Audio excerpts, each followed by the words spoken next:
जी हाँ, आज हो चुका 1 जून 2020 मंडे सोमवार। और आइए दोस्तों, नए दिन, नए सप्ताह और नए महीने की शुरुआत के साथ ही जानते हैं आज देश भर की तमाम बड़ी खबरों को। आज के मुख्य समाचार टुडे ब्रेकिंग न्यूज के तहत बहुत सारी महत्वपूर्ण और अपडेट खबरें निकल कर आ रही हैं। ताजा खबरों में जानेंगे दोस्तों, प्रधानमंत्री नरेंद्र मोदी जी ने मन की बात कार्यक्रम के तहत देशवासियों को क्या बड़ी बातें बताई और साथ ही एम्फान तूफान के बाद मौसम विभाग की तरफ से अगले 24 से 48 घंटों के दौरान 5-6 राज्यों में बहुत भयंकर तूफान की चेतावनी जारी की है, वो भी आपको बताएंगे। और हाँ, आज से दोस्तों देश भर में कई सारे नए नियम, कानून, कायदे, न्यू रूल्स एंड रेगुलेशंस भी लागू होने जा रहे हैं। एलपीजी गैस सिलेंडर को लेकर अपडेट है, पेट्रोल डीजल महंगा होने को लेकर भी खबर है, रेलवे बसें चलने को लेकर भी अपडेट है। इसके अलावा चीनी वायरस को लेकर भी अपडेट है, लॉकडाउन 5 में कुछ नियमों में बदलाव भी हैं, जानेंगे। परीक्षाओं को लेकर भी अपडेट है, किसानों के लिए बड़ी खबर है, जीएसटी काउंसिल मीटिंग को लेकर भी खबर है। आइए फटाफट से एक एक करके सभी अपडेट्स पर नजर डालते हैं। 50 बड़ी खबरें बताते हैं आपको फटाफट से। पहली खबर है दोस्तों मौसम समाचार से संबंधित, जहां अरब सागर के ऊपर तूफान सक्रिय हो चुका है। 3 जून तक गुजरात महाराष्ट्र में ये तूफान दस्तक दे सकता है। जी हां, बड़ी खबर आ रही है दोस्तों की मौसम विभाग की चेतावनी है। अगले 48 घंटों में महाराष्ट्र और गुजरात में चक्रवाती तूफान दस्तक दे सकता है, जो कि 3 जून तक कभी भी आ सकता है। 1 जून, 2 जून और 3 जून तक स्पेशली सावधान रहने की जरूरत है महाराष्ट्र और गुजरात राज्य को। वहीं दोस्तों मौसम विभाग का अलर्ट है कि आज सोमवार को इन 5 राज्यों में भारी बारिश की चेतावनी भी है। तो दरअसल आपको बता दें कि एम्फान के बाद एक और चक्रवाती तूफान का खतरा मंडरा रहा, जो कि 3 जून तक गुजरात महाराष्ट्र में दस्तक दे सकता है। जहां भारतीय मौसम विज्ञान विभाग यानी कि आईएमडी ने रविवार को बताया दोस्तों कि अरब सागर के ऊपर एक चक्रवाती तूफान बन रहा और इसके 3 जून तक महाराष्ट्र और गुजरात के तटीय जिलों तक पहुंचने की संभावना है। मौसम विभाग के मुताबिक दक्षिण पूर्व और इससे सटे पूर्व मध्यम अरब सागर और लक्षद्वीप क्षेत्र के ऊपर आज सुबह एक कम दबाव का क्षेत्र बना, जो कि अगले 48 से 72 घंटों के दौरान इन 3 राज्यों में तूफान आ सकता है, गुजरात, महाराष्ट्र और इसके आसपास, जिसकी रफ्तार 120 किलोमीटर प्रति घंटा तक हो सकती है ना। इसके अलावा कौन कौन से राज्यों में आज भारी बारिश की चेतावनी है, तो आपको बता दें कि अगले 24 घंटों के दौरान लक्षद्वीप, केरल, तटीय कर्नाटक, दक्षिण मध्य महाराष्ट्र और इसके आसपास के कुछ हिस्सों में, पश्चिम असम पर भी कुछ बारिश के आसार बन रहे हैं। इसके अलावा अगले 24 घंटों के दौरान पश्चिम बंगाल, सिक्किम, छत्तीसगढ़, उड़ीसा में भी 1 या 2 जगहों पर भारी बारिश के साथ हल्की बारिश होने की संभावना है। बिहार, पूर्वी मध्य प्रदेश, झारखंड में भी बारिश हो सकती है। पश्चिम हिमालय, पंजाब, हरियाणा, राजस्थान, दिल्ली और उत्तर प्रदेश में भी हल्की से मध्यम बारिश की संभावना है। साथ ही अगले 24 घंटों में पंजाब, हरियाणा, दिल्ली, एनसीआर, चंडीगढ़, उत्तर प्रदेश और राजस्थान के कुछ हिस्सों में हल्की से मध्यम बारिश हो सकती है। तो दोस्तों ये तो रहे आज के ताजा वेदर न्यूज अपडेट, मौसम समाचार। और आइए अब नजर डालते हैं देश के कुछ प्रमुख बड़ी खबरों पर, जहां चीनी वायरस को लेकर गुजरात हाईकोर्ट ने कहा दोस्तों कि ये वायरस इंसानी संकट है, कोई सियासी नहीं। महज सरकार की आलोचना करने से जो व्यक्ति इस दुनिया को अलविदा कह चुके हैं वो वापस जिंदा नहीं हो जाएंगे। जहां गुजरात हाईकोर्ट ने दोस्तों ये जो पॉलिटिक्स, राजनीतिक बयानबाजी हो रही है ना इस चीनी वायरस को लेकर, जो कांग्रेस ये कर रही है, भाजपा वो कर रही है, बीएसपी वो कर रही है, वगैरह वगैरह, तो इसी राजनीति पर गुजरात हाईकोर्ट ने यह मसला दिया कि ये वायरस जो है इंसानी सभ्यता पर एक संकट है, हम सभी को मिलजुल कर इसका समाधान ढूंढना पड़ेगा। इस पर कोई राजनीतिक चर्चा करने का कोई तुक नहीं बनता है ना, सही बात भी है। चलिए अगली खबर है इनकम टैक्स रिटर्न को लेकर। देख सकते हैं कि अगर 1 लाख से ज्यादा का बिजली बिल भुगतान किया ना आपने 1 साल में, तो आपको भी आईटीआर यानी कि इनकम टैक्स भरना पड़ेगा। जहां इनकम टैक्स वित्त वर्ष 2019-20 के लिए आयकर रिटर्न भरने वालों के लिए फॉर्म अधिसूचित जारी कर दिए गए हैं और सरकार ने किसी व्यक्ति के चालू खाते में 1 करोड़ रुपए से अधिक की जमा या वित्त वर्ष के दौरान 1 लाख रुपए या उससे अधिक के बिजली बिल का भुगतान होने पर आयकर रिटर्न भरना और उसका ब्यौरा देना अनिवार्य कर दिया। यानी कि इन 2 तरह के कैटेगरी के लोगों को इनकम टैक्स भरना ही पड़ेगा। इसके अलावा आयकर विभाग को लेकर और एक अपडेट है कि इनकम टैक्स डिपार्टमेंट ने कई बदलावों के साथ जारी किए नए आईटीआर फॉर्म। 30 नवंबर लास्ट डेट है, तब तक आपको रिटर्न भी भरना, ध्यान रखिएगा। ये कुछ नए फॉर्म वगैरह भी जारी कर दिए तो स्क्रीन पर आप जानकारी देख सकते हैं। चलिए अगली खबर है कि अमेरिका ने दे दिया था जवाब, भारत में वर्चुअल रियलिटी मॉडल से हुई मिस्र के एक बच्चे की हार्ट सर्जरी। जहां देखिए दोस्तों भारत की चिकित्सा पद्धति कितनी पॉपुलर होती जा रही है, इसका अंदाजा आप इसी बात से लगा सकते हैं कि जिस बच्चे की हार्ट सर्जरी करने के लिए अमेरिका ने भी जवाब दे दिया था कि नहीं होगी हमसे, उसको भारत में वर्चुअल रियलिटी मॉडल से उसकी हार्ट सर्जरी कर दी गई। तो दोस्तों इससे पूरे भारत का दुनिया में नाम रोशन हुआ। ये संपूर्ण भारतीय नागरिकों के लिए, हिंदुस्तानियों के लिए भी बड़े ही गौरव की बात है कि भारत में चिकित्सा पद्धति अच्छी होती जा रही है। अगर आप एक सच्चे भारतीय नागरिक हैं, इंडियंस हैं, तो इंडिया के लिए, हिंदुस्तान के लिए 1 लाइक तो बनता है। फटाफट से लाइक कर दीजिए दोस्तों। और ये आप देख सकते हैं चेन्नई के MGM हॉस्पिटल में हार्ट सर्जरी की गई 11 साल के बच्चे की, जो कि मिस्र का है ना। अच्छी बात है, लाइक कर दीजिए फटाफट से। और चलिए अपना आगे बढ़ते हैं अगले अपडेट में, जहां ट्राई ने यह क्लेरिफिकेशन दिया। आजकल आपको पता होगा हाल ही में 1-2 दिन पहले मीडिया में ऐसी खबरें आई थी कि मोबाइल नंबर बदल सकते हैं, 10 से 11 अंकों के हो सकते हैं। तो ट्राई का ऐसा कहना है कि मीडिया में जो खबरें चल रही हैं ऐसी कोई ट्राई की योजना फिलहाल नहीं है। ट्राई ने सिर्फ इतना कहा दोस्तों कि लैंडलाइन नंबर के आगे 0 लगाना कंपलसरी कर दिया जाए, इस तरह का डॉट को प्रस्ताव दिया था ना। चलिए अगली खबर है कि भारत और चीन सीमा विवाद पर बोले अमित शाह, मोदी सरकार अपनी अंतर्राष्ट्रीय सीमाओं को कमजोर नहीं होने देगी। तो दरअसल आजकल भारत चीन सीमा विवाद को लेकर ये कुछ मसला चल रहा है। इस पर रविवार को केंद्रीय गृह मंत्री अमित शाह ने कहा कि वर्तमान में सीमा विवाद को लेकर लेकर चीन के साथ कूटनीतिक और सैन्य स्तरीय संवाद चल रहे हैं और उम्मीद है कि इस मुद्दे को जल्द ही सुलझा लिया जाएगा। साथ ही पाकिस्तान को भी स्पष्ट चेतावनी देते हुए अमित शाह ने कहा कि भारत अपनी सीमा में किसी भी तरह का उल्लंघन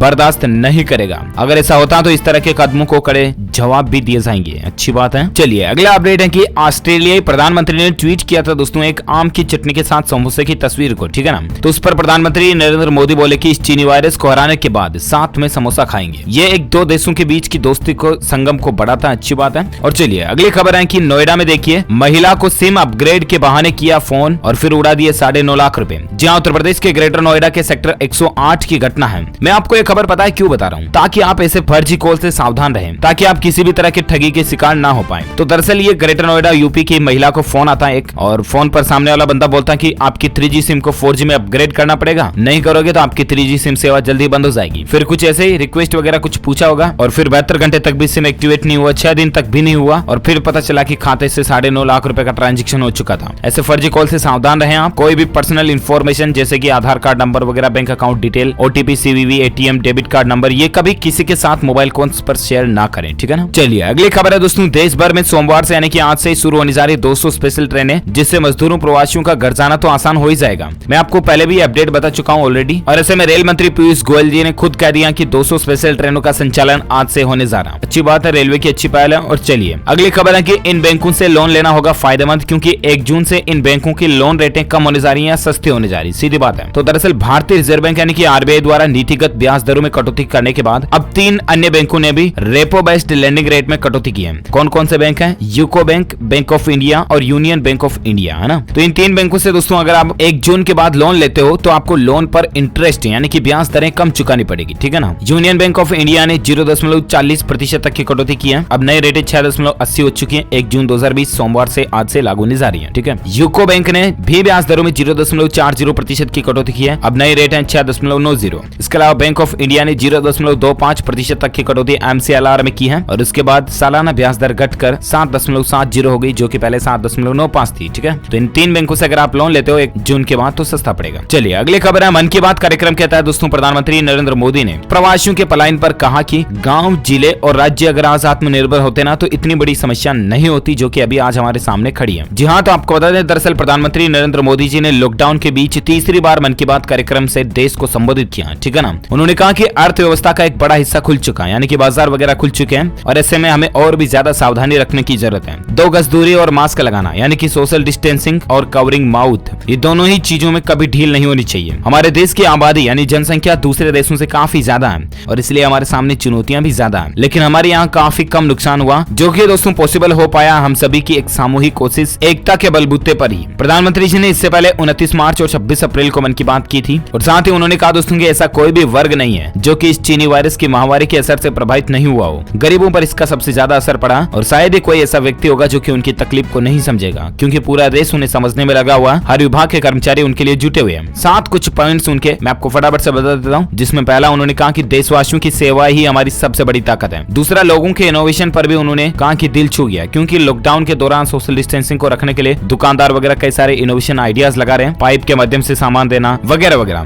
तो और पॉइंट देख सकते हैं कि दुनिया की योग और आयुर्वेद में भी दिलचस्पी बढ़ी है। भारत की आयुर्वेदिक चिकित्सा पद्धति में अब दुनिया इंटरेस्ट ले रही है, देखिए, क्योंकि भारतीयों की इम्यूनिटी प्रतिरक्षा पावर बहुत अच्छी है। चौथा पॉइंट आता है कि आयुष्मान भारत योजना के 80% लाभार्थी ग्रामीण क्षेत्र से हैं। ये भी एक अच्छी बात है, क्योंकि गांव के लोगों को इसका सबसे ज्यादा बेनिफिट मिल रहा है। साथ ही उन्होंने कहा कि हम सब साथ रहेंगे तो काफी कुछ बचा लेंगे और साथ ही बारिश का पानी बचाने को लेकर भी उन्होंने जोर दिया कि बारिश की एक एक बूंद को बचाना है। देश मुश्किल से पटरी पर आया और इसको वापस हम सबको मिलकर आगे बढ़ाना है। तो ये सब कुछ अच्छी बातें दोस्तों पीएम मोदी जी ने मन की बात कार्यक्रम के तहत लोगों से की है, जिनका सारांश मैंने आपको बता दिया। चलिए अगली खबर है कि अनलॉक 1 में खुलेंगे दिल्ली के मंदिर और तैयारियां इसकी शुरू हो चुकी हैं। सैनिटाइजेशन के बाद ही प्रवेश मिल पाएगा। जी हाँ, आपको बता दें अनलॉक 1 जो कि 1 जून से लगने जा रहा है, इसमें दिल्ली के मंदिरों को खोलने की तैयारियां भी शुरू होने जा रही है। हालांकि दिल्ली में सभी जगहों पर नहीं खुलेंगे, कौन कौन से इलाकों में खुलेंगे ये लोकल प्रशासन के द्वारा ही तय किया जाएगा। और इसी बीच खबर है कि महाराष्ट्र के अंदर 30 जून तक लॉकडाउन तो बढ़ गया, इसके बाद 3 जून से शर्तों के साथ कुछ रियायतें मिलने जा रही है महाराष्ट्र राज्य के अंदर, क्योंकि सबसे ज्यादा गंभीर मामले ही महाराष्ट्र में चल रहे हैं और इसलिए महाराष्ट्र राज्य सरकार ने भी कुछ फैसले लिए हैं लॉकडाउन 5 के या यूं कहे तो अनलॉक 1 के दौरान,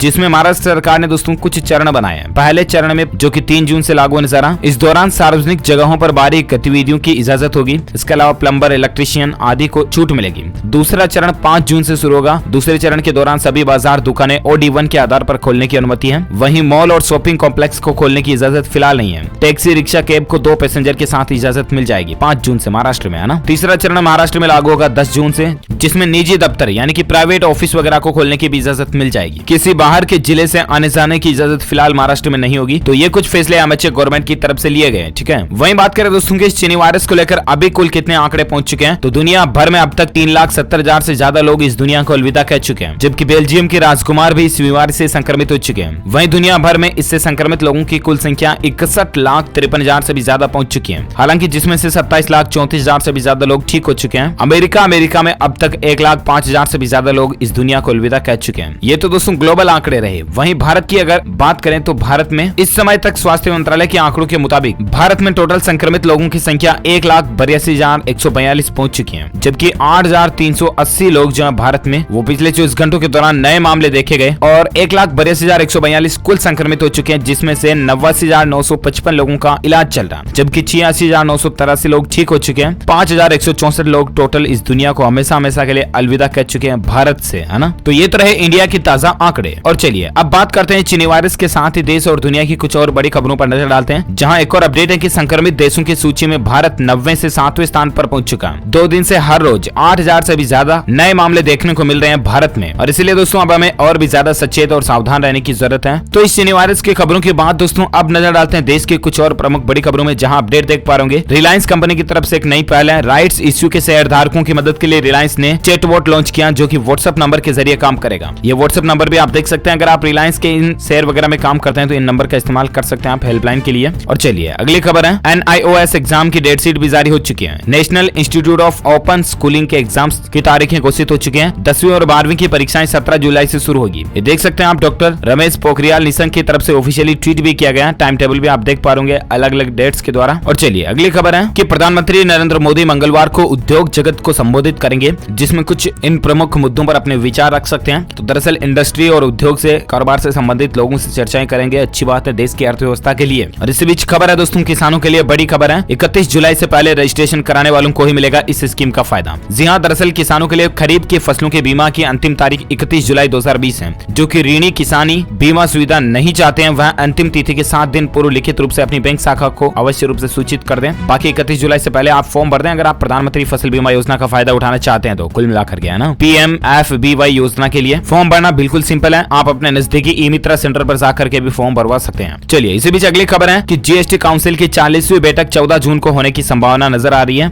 गैर जरूरी वस्तुओं पर टैक्स बढ़ाने पर विचार हो सकता है, जो कि बिना रूटीन की चीजें है ना, जो रोजाना काम नहीं आती, उन पर टैक्स बढ़ा सकती है सरकार। और काउंसिल की बैठक 40वीं 14 जून को हो सकती है, संभावना है। देखते हैं अगर बैठक होती है और इसमें क्या क्या निर्णय लिए जाते हैं। GST काउंसिल मीटिंग का कंक्लूजन सारांश में आपको DLS न्यूज के माध्यम से जरूर बताऊंगा, ठीक है ना। फिलहाल आप पर नजर आते दोस्तों कि आज 1 जून 2020 से देश में क्या क्या नए नियम कानून कायदे बदलने जा रहे हैं। हालांकि न्यू रूल्स एंड रेगुलेशंस का अपडेटेड वीडियो, पूरा सेपरेट वीडियो मैंने आपको DLS न्यूज के ऊपर कल नाइट में बता दिया था, राइट। लेकिन यहाँ पर मैं आपको फटाफट से सारांश बता देता हूँ, जो कि 1 जून से कुछ नियम बदलने जा रहे हैं जिनका सीधा असर आपकी जेब पर पड़ेगा, है ना। जिसमें है शामिल LPG राशन कार्ड से संबंधित, रेलवे, इनकम टैक्स, IRCTC वगैरह सभी से जुड़े हुए। सबसे पहले तो देश में आज 200 ट्रेनें चली जा रही है, आपको पता ही है। इसके अलावा उत्तर प्रदेश की रोडवेज बसों की सुविधाएं भी आज से शुरू होने जा रही है। उत्तर प्रदेश प्रशासन की तरफ से इस तरह की तैयारियां भी हो चुकी हैं। और साथ ही आज से यानी 1 जून से देश के तकरीबन 20 राज्यों में one nation one ration card योजना लागू होने जा रही है। और इस योजना के बाद आप अपने राशन कार्ड से किसी भी राज्य के अंदर किसी भी सरकारी राशन की दुकान के द्वारा राशन खरीद सकते हैं। ठेका नहीं कि फिर आपको आपके राज्य से, आपके जिले से राशन खरीदना पड़ेगा, ऐसा है ना। इसके अलावा 1 जून को मानसून की शुरुआत भी हो सकती है, मौसम विभाग का भी ये अपडेट है। साथ ही दोस्तों पेट्रोल महंगा हो सकता है। कौन कौन से राज्यों में? 3 राज्यों में 1 जून से पेट्रोल महंगा हो सकता है। तो वो राज्य कौन कौन से जहां पर पेट्रोल महंगा हो सकता है? तो दरअसल जम्मू कश्मीर, हिमाचल प्रदेश, मिजोरम, इन 3 राज्यों में 1 जून से पेट्रोल पर वेट टैक्स बढ़ने जा रहा है। हालांकि ऑलरेडी दिल्ली, उत्तर प्रदेश, नागालैंड, झारखंड सरकारें पहले से वेट टैक्स को बढ़ा चुकी हैं। और ये 3 राज्य सरकारें भी आज से पेट्रोल डीजल पर वेट टैक्स बढ़ाने जा रही है, तो पेट्रोल महंगा होने जा रहा है, ठीक है ना। इसके अलावा 1 जून से इनकम टैक्स रिटर्न का नया फॉर्म भी जारी हो चुका, मैंने आपको बता दिया शुरुआत में अपडेट। साथ ही उत्तर प्रदेश के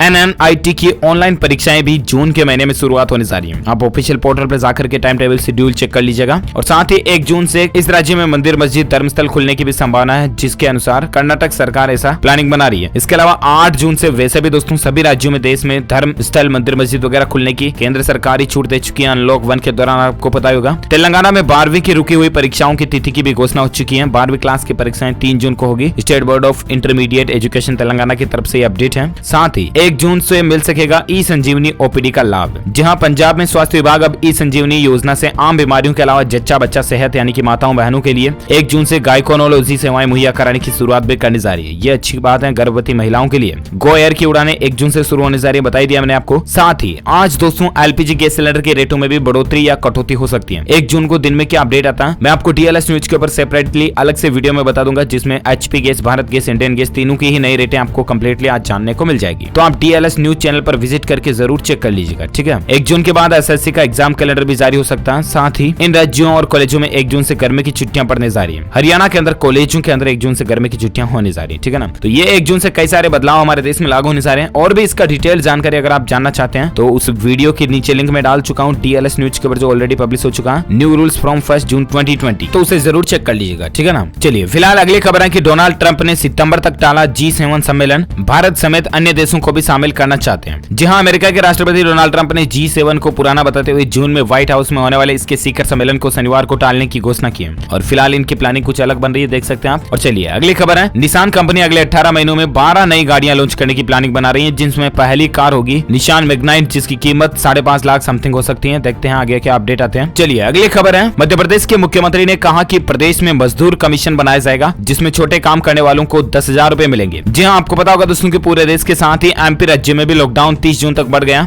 लेकिन राहत की बात है कि इस दौर का लॉकडाउन सिर्फ कंटेनमेंट एरिया में ही लागू रहेगा, यानी कि जहां सबसे ज्यादा गंभीर संक्रमित मामले इस बीमारी को लेकर वहीं पर लागू रहेगा, राइट। रात 9 से लेकर सुबह 5 बजे तक आपको कहीं आना जाना नहीं है। 8 जून से धार्मिक स्थल वगैरह भी खुलने जा रहे हैं, ठीक है ना। लेकिन इसी बीच मध्य प्रदेश के मुख्यमंत्री शिवराज सिंह चौहान ने कहा कि चीनी वायरस का संकट अभी टला नहीं है, जरा से आप लापरवाही करोगे हम सभी पर भारी पड़ेगा। इसके अलावा छोटे छोटे काम करने वाले लोगों को 10,000 की सहायता बैंक के माध्यम से दी जाएगी। ये मध्य प्रदेश के मुख्यमंत्री की तरफ से एक बड़ा ऐलान किया गया, अच्छी बात है। और चलिए अगली खबर है कि नासा के अंतरिक्ष यात्रियों को लेकर ISS यानी कि इंटरनेशनल स्पेस स्टेशन पहुंच चुका है स्पेस एक्स का ड्रैगन। भावुक हुए एलन मस्क। वाकई में दोस्तों एलन मस्क नाम में कितनी एनर्जी लगती है, राइट। और ये पर्सन उससे भी ज्यादा एनर्जेटिक और पावरफुल है। एक मोटिवेशन को लेकर बड़ा अपडेट आप देख पा रहे कि पहली बार दोस्तों किसी प्राइवेट कंपनी के द्वारा अंतरिक्ष में लोगों को भेजा गया और यह मिशन अंजाम दिया एलन मस्क की कंपनी स्पेस एक्स ने। अंतरिक्षयान ड्रैगन क्रू कैप्सूल से नासा के 2 अंतरिक्ष यात्रियों को अंतरराष्ट्रीय स्पेस स्टेशन भेजा गया। करीब 19 घंटे के सफर के बाद सक्सेसफुली ये मिशन कंप्लीट हुआ और ISS इंटरनेशनल स्पेस स्टेशन पहुंच गए, वो अच्छी बात है। और इसी बीच अगली खबर है कि चीनी वायरस को लेकर देख सकते हैं दक्षिण कोरिया में बार और नाइट क्लब जैसी जगहों पर QR कोड का इस्तेमाल किया जाएगा। स्पेन में 21 जून तक आपातकाल बढ़ सकता है। अब तक दुनिया में 62 लाख से भी ज्यादा लोग संक्रमित हो चुके हैं। तो ये इंटरनेशनल अपडेट के साथ ही दोस्तों ये आज दिन भर की तमाम बड़ी खबरें, मुख्य समाचार के अपडेट, टुडे ब्रेकिंग न्यूज की खबरें ये खत्म होती हैं। आप मुझे नीचे कमेंट करके बताना जरूर कि आपके राज्य का, आपका जिला अभी कौन से जोन में आता है, ग्रीन, ऑरेंज या रेड, कौन से जोन में, कंटेनमेंट में तो नहीं है। आपका जिला कौन से जोन में आता है कमेंट में बताइएगा। और साथ ही दिल से इस वीडियो को लाइक करना, ज्यादा से ज्यादा अपने दोस्तों के साथ फेसबुक और व्हाट्सएप पर शेयर करना। और अगर आप DLS न्यूज चैनल पर पहली बार आए हैं ना दोस्तों, तो चैनल को सब्सक्राइब करके बेल आइकन जरूर दबा देना, ताकि आपको रोजाना की ताजा अपडेट्स तुरंत आपके मोबाइल पर मिलते रहेंगे। Thank you, take care, good bye, जय हिंद, जय भारत, वंदे मातरम।